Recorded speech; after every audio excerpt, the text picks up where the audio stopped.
Hej allesammans! Detta är det 5:e avsnittet i serien Hur du spelar Dungeons & Dragons som handlar om klassegenskaper och trollformler. Magiutövning kan vara lite krångligt, men när du väl förstår hur det fungerar är det väldigt roligt. En av de mest galna sessioner jag varit med om har varit på grund av magi. Den här gången kommer vi använda både Serios och Leralines karaktärsblad.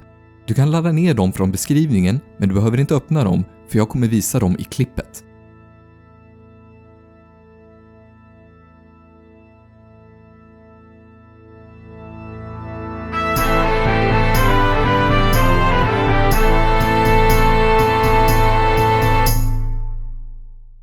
Låt oss börja med klassegenskaper. Klassegenskaper är speciella färdigheter som utmärker en klass. Spjuverklassegenskaper handlar mycket om att smälta in med sin omgivning, medan kämpens klassegenskaper fokuserar på att överleva på slagfältet. Du får nya egenskaper vid nästan varje nivå. Du får också välja olika inriktningar vid olika nivåer som kallas arketyper. Vilka inriktningar du tar påverkar din spelupplevelse även inom samma klass. Kämpen har till exempel alternativ att bli förkämpe, stridsmästare eller överjordisk riddare vid nivå 3. Förutom de vanliga kämparegenskaperna så kommer dessa arketyper ge speciella egenskaper vid vissa nivåer för den här klassen. Det finns 2 typer av klassegenskaper. Den första är den du kan använda så länge ett visst kriterium uppfylls, till exempel Serios defensiva stridsstil, vilket ger honom +1 till hans rustningsklass så länge han använder en rustning. Den andra typen har begränsat användande, till exempel sparade krafter-egenskapen, som han kan använda en gång. Därefter måste han genomföra en kort eller lång vila för att kunna använda den klassegenskapen igen. Vid nivå 9 kommer Serio få oövervinnlig egenskapen, vilket återaktiveras efter en lång vila, vilket innebär i praktiken att han bara kan använda den en gång om dagen. Magiutövning är också en klassegenskap, men den är lite mer komplicerad. Klasser som inte använder magi är oftast lättare att spela i jämförelse med en klass som utövar magi.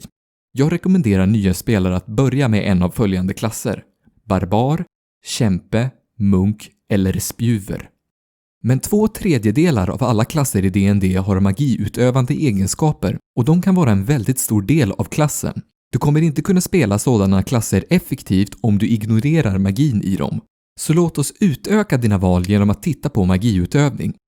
För att praktisera magi måste du ha en trollformel förberedd, ha en trollformellucka tillgänglig, ha möjlighet att använda ditt agerande, bonusagerande eller reagerande beroende på trollformeln och uppfylla komponentbehoven. Du behöver också vara medveten om trollformens räckvidd och duration, alltså hur länge den varar. Att förbereda en trollformel fungerar olika för olika klasser. En del klasser, till exempel Bard, lär sig en ny trollformel vid praktiskt taget varje nivå. Och de har sina trollformler förberedda hela tiden. Trollkarlar lär sig däremot 2 trollformler vid varje ny nivå och de kan lära sig magi genom att kopiera trollformler från böcker eller pergamentrullar. Men de kan bara komma ihåg ett fåtal trollformler och ha ett begränsat antal förberedda åt gången. På det här bladet kan du se att Leraline vet 6 olika trollformler, men hon kan bara förbereda 4 vid nivå 1. Jag kommer inte gå igenom hur du förbereder trollformler för det skiljer sig nästan hela tiden beroende på vilken klass du spelar, så du får ta reda på det själv, till exempel via spelarhandboken. Just nu räcker det med att du känner till hur det fungerar överlag. Trollformler har olika nivåkategorier. Ju större nivå, desto starkare blir trollformeln i regel. Men undvik att blanda ihop karaktärnivå med trollformelnivå, för de är 2 helt olika saker. Du lär dig inte en nivå 3-trollformel när din karaktär är vid nivå 3. För klasser med fokus på magi lär du dig oftast nivå 3-trollformler vid karaktärnivå 5. Om du spelar hybridklasser, det vill säga fler klasser inom en och samma karaktär, sker detta ännu senare. Du kan lära dig högre nivå-trollformler först när du fått trollformelluckor för den nivån. Men kolla gärna klasstabellen för din karaktärs klass i boken för att vara säker. Trollformelluckor återspeglar magiutövarens magiska energi.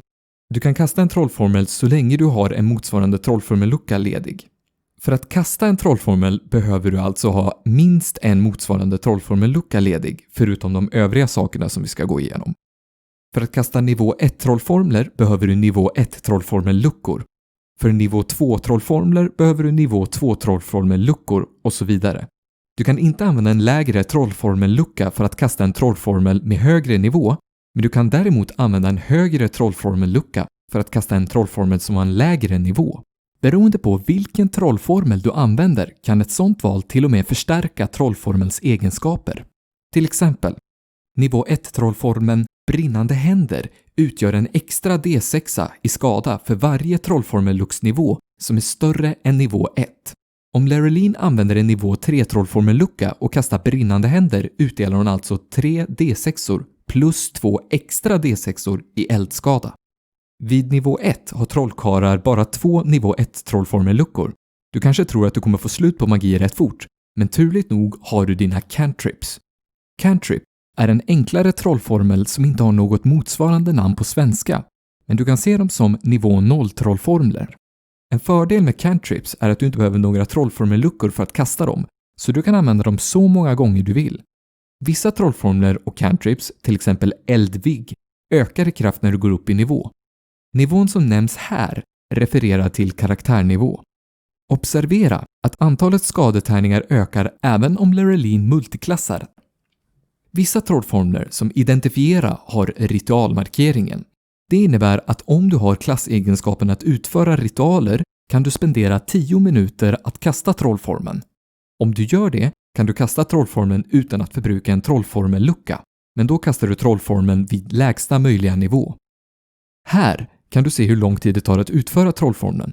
Om det står ett agerande innebär att du behöver nyttja ett agerande för att kasta trollformen. Andra trollformler, såsom sköld, kräver ett reagerande för att kunna användas, och trollformeln helande ord kräver ett bonusagerande för att du ska kunna kasta den. Precis som vanligt, om du inte använt andra aktiviteter under ditt drag kan du fortfarande nyttja dem. Men det finns en speciell regel angående utövande av magi och nyttjande av bonusagerande. Och det är: du kan kasta max en trollformel när det är din tur, såvida det inte är en cantrip. Om du kastar en trollformel som kräver en trollformellucka som ett bonusagerande. I praktiken innebär det att du kan bara kasta en trollformel som använder en trollformellucka när det är din tur. Och en sak till. Du kan inte fuska genom att du kastar en nivå 1-trollformel eller högre som ett bonusagerande för att sedan kasta en till som ett vanligt agerande. För att förtydliga. Du kan kasta max en trollformel som ett agerande och max en cantrip som ett bonusagerande när det är din tur. Lerelin har gått upp i nivå och hon kan nu kasta trollformeln splittra, så hon säger några mystiska ord för att uppfylla den verbala beståndsdelen, gör en magisk gest för att uppfylla den somatiska komponenten och använder en bit glimmer för att uppfylla materialkomponenten. Du behöver uppfylla alla komponentbehov en trollformel har för att kunna kasta den, men många trollformler använder inte alla 3 komponenterna. Till exempel, brinnande händer behöver bara den verbala och somatiska beståndsdelen. De flesta trollformler kräver verbala komponenter, så om Lerelin har munkavle eller är påverkad av en tystnadstrollformel kan hon inte utföra någon trollformel som kräver att hon uttalar den. Den somatiska komponenten är en kroppsrörelse som behövs för att kasta trollformeln. Hon måste ha minst en hand fri för att kunna uppfylla detta krav, men det är okej att använda samma hand som hon har materialkomponenter i.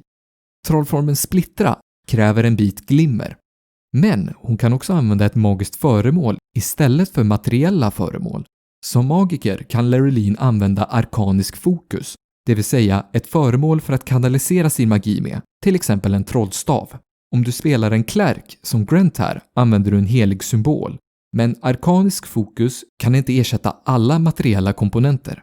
Om du tittar på trollformen identifiera ser du en materiell komponent med ett pengavärde inskrivet.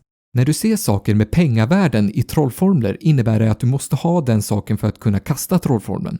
Men tursamt nog kan du återanvända dessa material, såvida det inte står att trollformeln förbrukar föremålet, som till exempel diamanten i trollformeln Väck de döda. Hur din trollformel träffar beror på trollformeln i sig. Till exempel, eldvigg siktar och träffar som en distansattack, medan chockerande grepp är en närstridsattack. När du attackerar med magi istället för ett fysiskt vapen använder du din trollformel attackbonus för att se om du träffar ditt mål. En del trollformler, som osynlighet, aktiveras direkt så länge du har alla komponenter uppfyllda. Andra, såsom splittra, täcker ett ganska stort område, vilket innebär att du egentligen inte behöver sikta så bra för att träffa ditt mål. Ibland är trollformeln utformad så att dina måltavlor måste aktivt försöka motstå den genom att göra räddningskast. Vilken sorts räddningskast de måste göra står i trollformelns beskrivning. För splittra är det konstitution. Det låter logiskt om du föreställer dig att du behöver hög uthållighet och smärttröskel för att motstå en elektrisk lufttrycksvåg. För att kunna lyckas med räddningskastet måste dina fiender klara trollformelns svårighetsgrad för räddningskast. Leralins svårighetsgrad för trollformler som använder räddningskast är 13. Bara så ni vet, siffran för trollformelns attackmodifierare och svårighetsgrad för räddningskast förbättras bland annat när din färdighetsbonus ökar, vilket sker vid vissa karaktärsnivåer. Alla måltavlorna klarade sina räddningskast. Det innebär att de tar hälften av den totala skadan. En tumregel. Att klara räddningskast från trollformler brukar oftast halvera skadan. En del trollformler orsakar ingen skada alls om fienden lyckas med sina räddningskast. Detta gäller ofta cantrip-trollformler. Trollformler har också begränsad räckvidd och de som inte siktar på specifika varelser eller saker har oftast en områdeseffekt, även kallad OE, vilket tillåter den att påverka ett specifikt område. Det finns 5 standard områdeseffekttyper: linje, kon, kub, sfär och cylinder. 5:e upplagan av D&D har inga fasta regler för hur du återger områdeseffekter på ett rutnät. Så vad jag visar dig nu är min tolkning av reglerna. En trollformel som åskvigg påverkar allt i en rak linje, så långt som trollformeln sträcker sig. Brinnande händer sträcker sig från en utgångspunkt. I det här fallet är det magikerns fingrar för att forma en 90 graders kon av eld. 15 fot innebär att den kan sträcka sig 3 rutor bort. Du kan innefatta utgångspunkten i områdeseffekten, vilket formar då en mindre kon. Fördelen med detta är att du träffar fler mål som är närmare dig. För en kubformad trollformel, som åskvåg, har en områdesstorlek på 10 fot. Måttet beskriver längden på varje sida av kuben. Utgångspunkten kan vara var som helst på kubens yta, men du kan även innefatta den inom området om du vill. För en sfär-OE, till exempel eldklot, står det oftast information om radien. Det innebär att områdets effekt är oftast större än vad nya spelare förväntar sig. En cylinderformad trollformel som isstorm har ett runt område likt eldklot, men den är högre.